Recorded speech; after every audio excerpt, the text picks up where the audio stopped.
As chances de você estar vivendo em uma simulação beiram 100%. O que significa isso? Tudo isso aqui quase certamente não é real. Em outubro de 2022, o Prêmio Nobel de Física foi concedido por provar que o universo é renderizado como um videogame. A expressão técnica é que o universo não obedece ao realismo local. A existência de um objeto, sua posição e movimento são apenas um conjunto de probabilidades até que algo no sistema os observe ou interaja com eles. Essa descoberta não só aumenta as chances de sermos personagens de videogame em uma simulação, mas também prova que Albert Einstein estava errado. E não sobre um detalhe menor, mas sobre a própria natureza fundamental da realidade. Albert Einstein passou os últimos 30 anos de sua vida insistindo que o universo tinha que obedecer ao realismo local, que os objetos existem de forma independente. Eles estão lá fora no mundo de forma cognoscível. Nossas intuições nos dizem que ele deve estar certo, que nada pode influenciar outra coisa telepaticamente através de grandes distâncias de forma instantânea. Mas evidências experimentais provam que o que Einstein chamou de ação fantasmagórica à distância realmente é verdade. A realidade não funciona como pensávamos, e isso coloca absolutamente tudo em dúvida. Vamos nos aprofundar para entender o porquê. Bem-vindo à parte 1, o mundo real. Para entender o que tudo isso significa, precisamos definir com precisão duas palavras: local e real. Vamos começar com local. Localidade é a suposição de que as coisas só podem afetar e ser afetadas por coisas fisicamente próximas a elas. Seu café esfria porque o ar ao redor dele está mais frio. Não por causa de algo que aconteceu em Tóquio, não por causa de algo que aconteceu ontem ou no vasto espaço. As coisas mudam por causa do que está fisicamente ao lado delas agora. A informação viaja com um custo. É preciso tempo e energia para se mover de um lugar para outro. Para abraçar ou dar um soco em alguém logo ali, é preciso levantar, ir até lá e enfrentar o clima, o trânsito e até um joelho dolorido. Mas tudo isso é necessário se você quiser influenciar algo lá na frente. Agora você poderia ligar para alguém e pedir que dê o abraço ou o soco. Mas até isso exige que sua voz seja transformada em zeros e uns e enviada a si à distância usando o campo eletromagnético. Nada disso acontece por mágica. Acontece de uma forma compreensível. A distância é uma barreira. Objetos são independentes e autossuficientes, interagindo apenas com o que está em seu entorno imediato, ou assim parece.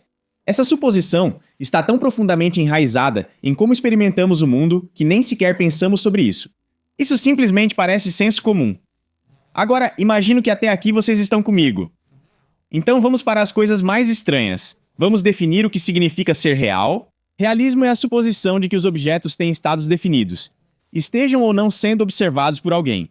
A cadeira existe quando você sai da sala. Quando você pausar este vídeo, saiba que continuarei existindo em algum lugar. A lua está no céu, você olhando ou não. A realidade é contínua, objetiva e permanente. Ela está lá fora esperando para ser descoberta. Você não a cria ao observá-la. Ela já existe. Novamente, é uma ideia tão óbvia que parar para explicá-la parece estranho. Essas duas suposições, localidade e realismo, são a base de como os seres humanos entendem todo o universo. O problema é que ambas estão erradas. Desenvolver meu primeiro videogame fez tudo isso ter sentido para mim e me convenceu de que provavelmente vivemos em uma simulação. Estou arrepiado. Isso é louco. Veja o que o desenvolvimento de jogos ensina. Quando você constrói um mundo de jogo, você precisa tomar uma decisão fundamental sobre como esse mundo existe. Os objetos existem o tempo todo, totalmente reais, renderizados e rastreados, mesmo sem jogadores por perto? Ou você só renderiza e define o que está realmente sendo observado pelo jogador naquele momento? Agora, toda game engine séria escolhe a segunda opção, porque a primeira opção é computacionalmente catastrófica. Você não pode manter estados completos e permanentes de objetos para o mundo inteiro simultaneamente sem derreter seu computador. O custo de processamento seria insano, realmente em um nível que não conseguimos compreender. Então, em vez disso, você constrói um sistema onde os objetos fora da visão do jogador existem apenas como potencial, como um conjunto de probabilidades, como dados esperando para serem processados, mas no fim das contas é só código. No momento em que o jogador precisa ver ou interagir com esse objeto, o sistema executa o código, que está cheio de matemática, e o objeto se torna algo definido, algo real. A questão agora é sobre distância numa game engine. Parece real na tela. Alguns objetos parecem próximos, enquanto outros parecem distantes. O espaço realmente parece separá-los. Mas por trás dessa representação do espaço, na verdade não existe distância. A processador e a GPU estão processando tudo exatamente no mesmo lugar. A separação que você vê é uma ilusão criada pela forma como o mundo é exibido na tela. Lembra daquela cena em Matrix, em que o garoto diz que você só precisa perceber a verdade de que não existe colher? É exatamente disso que estamos falando aqui. O que vemos é apenas a exibição. Não é o que realmente está acontecendo. O que realmente está acontecendo é computação e matemática. Por baixo da camada visual do jogo, o sistema tem acesso a todas as regras e informações simultaneamente, independentemente de quão distantes estejam os objetos na tela. Tudo está sendo processado no mesmo espaço. A vastidão impressionante de um mundo de videogame está, na verdade, totalmente contida dentro de um computador que pode ficar no seu colo. Dois objetos dentro de um jogo, que parecem incrivelmente distantes um do outro, estão, na verdade, no mesmo espaço computacionalmente. Eles podem parecer estar em lados opostos do universo dentro do jogo, mas, na verdade, são apenas estruturas de dados lado a lado na memória, sendo processadas pelos mesmos chips e regidas pelo mesmo sistema. A ilusão de distância é apenas isso, uma ilusão, o que significa que não existe localidade verdadeira em uma game engine, não pode existir. Localidade é simplesmente algo que você simula deliberadamente para fazer o mundo parecer crível.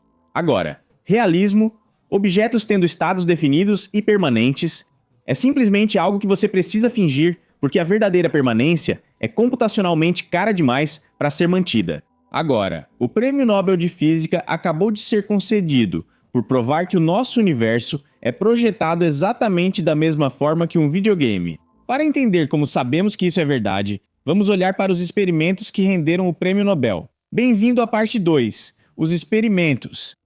Em 1801, um cientista britânico chamado Thomas Young entrou na discussão de um dos debates mais antigos da física e resolveu a questão. O debate era simples: a luz é feita de partículas ou é uma onda? Newton dizia que eram partículas, mas Young estava do lado oposto. Então ele criou um experimento para provar que era uma onda. Ele disparou um feixe de luz contra uma barreira que tinha duas fendas estreitas. Atrás da barreira havia uma tela. A lógica dele era simples. Se a luz for composta por partículas, aparecerão duas faixas na tela, uma por fenda, com bolinhas de tinta disparadas pelas fendas. Mas se a luz for uma onda, você verá algo diferente. Ondas se espalham. Elas se sobrepõem. Elas interferem entre si, reforçando-se em alguns pontos e cancelando-se em outros, como ondas que colidem em um lago. Isso é conhecido como padrão de interferência e às vezes é chamado de listras de zebra. Então, qual foi o resultado desse famoso experimento da dupla fenda? Foi um padrão de interferência. Young estava certo. Listras alternadas de luz e sombra apareceram espalhadas por toda a tela. A luz tinha um comportamento ondulatório. Newton, logo ele, estava errado. O experimento de Young foi celebrado. O debate parecia resolvido, e a física simplesmente seguiu em frente até 100 anos depois, quando um cara com um cabelo maluco, chamado Albert Einstein, bagunçou tudo de novo. Em 1909, no mesmo ano em que publicou seu artigo sobre a relatividade especial, Albert Einstein provou que, apesar do padrão de interferência no experimento da dupla fenda, a luz também vem em pacotes discretos e individuais de energia, conhecidos como partículas. Ele os chamou de fótons. O trabalho foi tão fundamental que rendeu a Albert Einstein o Prêmio Nobel em 1921. Agora aí que a física tinha um problema. Thomas Young provou que a luz é uma onda. Albert Einstein demonstrou que a luz é feita de partículas. Ambos os experimentos foram rigorosos. Ambos os resultados eram reais, indicando que a luz era ao mesmo tempo onda e partícula, dependendo de como era observada. Isso já era estranho, mas o que veio depois realmente surpreendeu as pessoas, inclusive Albert Einstein. Se a luz é feita de fótons individuais, partículas únicas e discretas, então o que acontece quando você dispara um de cada vez através das duas fendas de Young? Sem feixe, sem grupo, apenas um fóton. Aí você faz uma pausa, depois dispara outro, uma partícula de cada vez, sem nada que possa causar qualquer interferência. Adivinha o que acontece? O padrão de interferência deveria sumir, pois é preciso sobreposição de ondas para formá-lo. Uma partícula só passa por uma fenda e atinge a tela. Você esperaria duas faixas, não as listras de zebra de um padrão de interferência. Em 1986, os físicos Granger, Roger e Aspect realizaram exatamente esse experimento com a precisão necessária para testá-lo corretamente. O padrão de interferência ainda apareceu. O quê? Mesmo quando você dispara um fóton de cada vez, um padrão de interferência aparece lentamente na tela de qualquer maneira, o que significa que cada partícula individual estava de alguma forma passando pelas duas fendas simultaneamente e interferindo consigo mesma. Como isso é fisicamente possível? Os físicos chamam isso de superposição. A ideia de que uma partícula quântica não tem uma localização definida até ser medida. Ela existe como uma onda de probabilidade, potencialmente aqui, potencialmente ali, até que algo a force a se fixar em um lugar específico. É assim que o universo realmente funciona. Isso levou a uma pergunta óbvia. Se simplesmente observássemos por qual fenda cada partícula realmente passou, isso não nos diria o que estava realmente acontecendo? Então eles instalaram um detector, um dispositivo, que registraria por qual fenda cada partícula individual passou. O problema? Após a instalação dos detectores, o padrão de interferência sumiu totalmente. Por algum motivo estranho, no momento em que o sistema capturou informações sobre o caminho da partícula, ela parou de se comportar como uma onda e começou a se comportar como uma partícula individual. Duas faixas nítidas. Sem interferência, parece que as partículas percebem que estão sendo observadas e passam a agir diferente. É como em Toy Story. Os brinquedos fingem não ter vida na presença dos humanos, mas mostram que estão vivos quando eles saem. Quando os pesquisadores desligam o detector, o padrão de interferência da onda volta com tudo. Se ligam o detector novamente, o padrão de interferência desaparece de novo. Isso já foi replicado milhares de vezes em laboratórios ao redor do mundo. O resultado é sempre o mesmo. O mais louco é que a partícula não precisa de um observador humano consciente para colapsar em um estado definido. Não precisa de olhos, consciência ou intenção. Ela só precisa de interação física que registre o caminho da partícula. Um detector, um fóton perdido, qualquer coisa que registre por qual caminho ela passou, por medição ou interação. No momento em que essa informação existe em qualquer lugar do sistema, a onda colapsa, ela se torna específica. A partícula se define. Ela se torna realidade como algo específico, não só uma onda de probabilidades. O universo não reage à consciência como um game engine. Ele está respondendo ao processamento de informações. Todos os possíveis movimentos, ações, cálculos e resultados de um jogo existem o tempo todo, porque um game engine só processa os movimentos e cálculos necessários para exibir o que o jogador precisa ver na tela naquele exato momento. Todo o resto permanece em superposição, no mundo da possibilidade e não da realidade. Se a perspectiva do jogador exige um objeto, o sistema o resolve, não por consciência do jogador, mas porque precisa dos dados para posicionar os elementos. O universo parece operar com uma lógica idêntica. Mesmo sendo estranho, o experimento da dupla fenda não foi suficiente para provar o que ocorria. Você ainda poderia pensar em explicações possíveis, como talvez haja algo no detector que esteja fisicamente perturbando a paia-partícula. Talvez seja um problema de medição. Talvez estejamos deixando passar alguma coisa. Einstein certamente pensava assim. Algumas pessoas tentaram apenas ligar ou desligar o detector, sem movê-lo. E quando ele estava desligado, o padrão de interferência aparecia, e quando estava ligado, o padrão de interferência desaparecia novamente. Então veio o experimento que tornou impossível ignorar a nossa realidade de fato. Na década de 1970, o físico John Archibald Wheeler propôs uma variação brilhante do experimento da dupla fenda, chamada de experimento da escolha retardada. O experimento foi muito difícil, levando décadas até ser realizado. Quando conseguiram, tudo mudou. Wheeler fez uma pergunta simples. E se você só decidir ligar o detector depois que a partícula já tiver passado pelas fendas? Pense no que essa pergunta realmente implica. A partícula já fez sua jornada. Ela já passou pela barreira. Ela já escolheu uma fenda ou outra. Seja lá o que ela fez, como onda ou partícula, ela já fez. Agora, depois do acontecido, você decide se estava observando ou não. Isso faz diferença? O mais louco é que faz. Em 2007, físicos do Institut d'Optique, na França, realizaram esse experimento com a precisão necessária para realmente testá-lo. O resultado foi inequívoco. Quando os pesquisadores ligaram o detector, Depois que a partícula já havia passado pelas fendas, ela retroativamente se comportou como uma partícula ao passar pelas fendas. Quando eles escolheram não observá-la, ela retroativamente se comportou como uma onda ao passar pelas fendas. A decisão tomada depois do fato determinou o que a partícula havia feito antes do fato. A detecção no presente, de alguma forma, alcançou o passado e mudou o que aconteceu. Não existe uma explicação mecânica local realista para isso. Não há explicação sobre detectores perturbarem fisicamente partículas que justifique uma decisão após a partícula passar pela barreira. A única coisa que mudou foi se a partícula foi monitorada ou não, e assim, se o sistema foi forçado ou não a renderizar completamente a partícula. E a história da partícula muda de acordo, retroativamente. Enquanto realismo e localidade não existem diante dessa realidade, ao assumir que estamos em uma simulação ou game engine, tudo faz sentido. Uma simulação não tem um passado estático. Ela simplesmente tem probabilidades matemáticas que só são calculadas quando você precisa determinar onde tudo deveria estar agora, neste momento. Quando processadas, essas probabilidades colapsam em uma solução definitiva que alcança o passado simulado. Para dizer, bem, se eu acabei neste estado aqui onde você está me medindo, isso significa que eu devo ter feito essas coisas no passado, e de repente isso faz com que essas coisas se tornem verdade? É assim que o universo real funciona. Ele só executa os cálculos que são necessários para descrever o que está sendo monitorado no momento por algum elemento do sistema. E se ele precisar voltar ao passado para definir as coisas lá, ele fará isso. Mas ainda falta uma peça do quebra-cabeça. Até agora, temos partículas se comportando de maneira estranha, isoladamente. Temos uma observação colapsando funções de onda. Temos o passado tomando forma concreta, apenas quando é necessário estabelecer o aspecto presente que o universo precisa renderizar neste momento.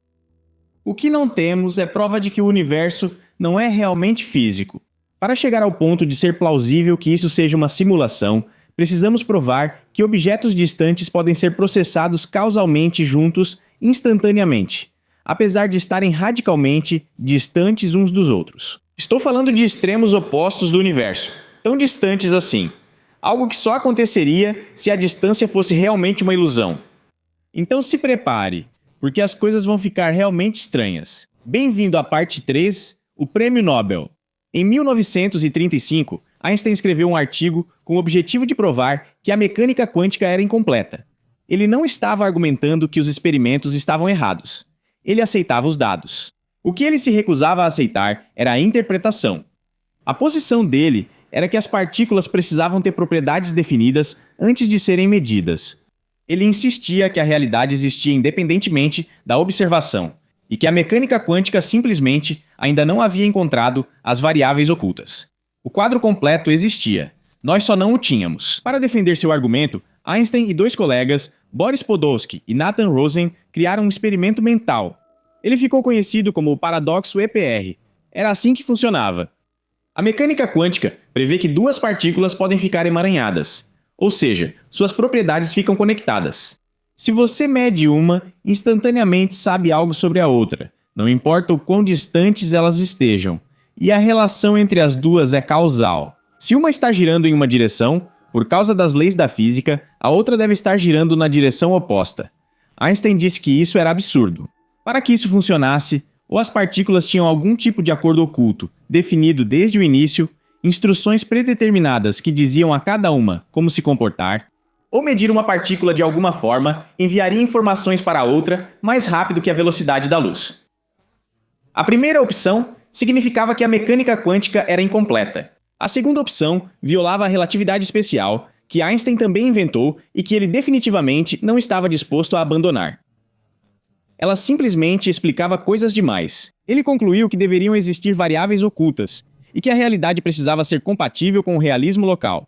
A alternativa era insana demais para ser aceita. Por quase 30 anos, ninguém provou se ele estava certo ou errado, criando um impasse filosófico. Então, em 1964, um físico chamado John Bell publicou um artigo com uma ideia fundamental. Bell descobriu como transformar o argumento filosófico de Einstein em uma previsão matemática testável. Ele provou que, se variáveis ocultas existissem, se as partículas realmente carregassem instruções predeterminadas, então as medições feitas em pares emaranhados só se correlacionariam até um limite estatístico específico. Ele chamou isso de desigualdade de Bell. Era um limite rígido da correlação possível entre duas partículas, seguindo apenas regras pré-estabelecidas. Se os experimentos mostrassem correlações acima desse limite, as variáveis ocultas seriam descartadas e Einstein estaria errado, e o universo definitivamente não seria compatível com o realismo local. John Clauser realizou o primeiro teste real em 1972 no Laboratório Nacional Lawrence Berkeley. Ele disparou pares emaranhados de fótons em detectores em lados opostos de uma sala e mediu suas correlações. A desigualdade de Bell foi violada. As correlações eram fortes demais. Nenhuma instrução oculta explicaria isso, mas havia brechas. Talvez os detectores influenciassem um ao outro ou algo sutil estivesse sendo ignorado. Assim, os físicos começaram a trabalhar. Alan Aspect fechou a brecha mais importante nos anos 80. Ele projetou um experimento em que as configurações de medição eram trocadas depois que os fótons emaranhados já haviam saído da fonte em bilionésimos de segundo. Rápido demais para que um sinal passasse entre eles. Rápido demais para que qualquer instrução prévia pudesse explicar a mudança. A desigualdade de Bell foi violada novamente. Anton Zeilinger foi ainda mais longe. Em 2017, a equipe de Anton Zeilinger usou luz emitida por estrelas a centenas de anos-luz de distância para definir aleatoriamente os parâmetros de medição do experimento. A lógica era irrefutável. Se alguma conspiração cósmica oculta estivesse falsificando o emaranhamento, ela teria que ter sido iniciada antes de aquelas estrelas emitirem aquela luz. Séculos antes de criarem esse teste, antes de Einstein nascer, não faria diferença. A desigualdade de Bell ainda foi violada. Em outubro de 2022, Aspect, Clauser e Zeilinger receberam o Prêmio Nobel de Física por esse conjunto de trabalhos. A citação oficial foi por experimentos com fótons emaranhados, estabelecendo a violação das desigualdades de Bell e pioneirismo na ciência da informação quântica. A Scientific American publicou. O universo não é localmente real, e vencedores do Nobel de Física provaram. Espero que percebam que isso não é exagero. Essa é a conclusão da física experimental mais rigorosa dos últimos 50 anos. O universo não é localmente real. O que isso significa? Que Einstein estava errado. As partículas não têm instruções ocultas e predeterminadas. Não existem roteiros pré-escritos que tornem possível que objetos distantes pareçam estar afetando causalmente uns aos outros. Em vez disso, os objetos não têm propriedades definidas antes de serem medidos. E partículas emaranhadas, não importa o quão distantes estejam, não são duas coisas separadas que por acaso se comportam de forma semelhante. Elas são um único sistema. Medir uma determina instantaneamente, de forma causal, o estado da outra, não porque um sinal viajou entre elas, mas porque elas nunca foram realmente objetos separados para começo de conversa.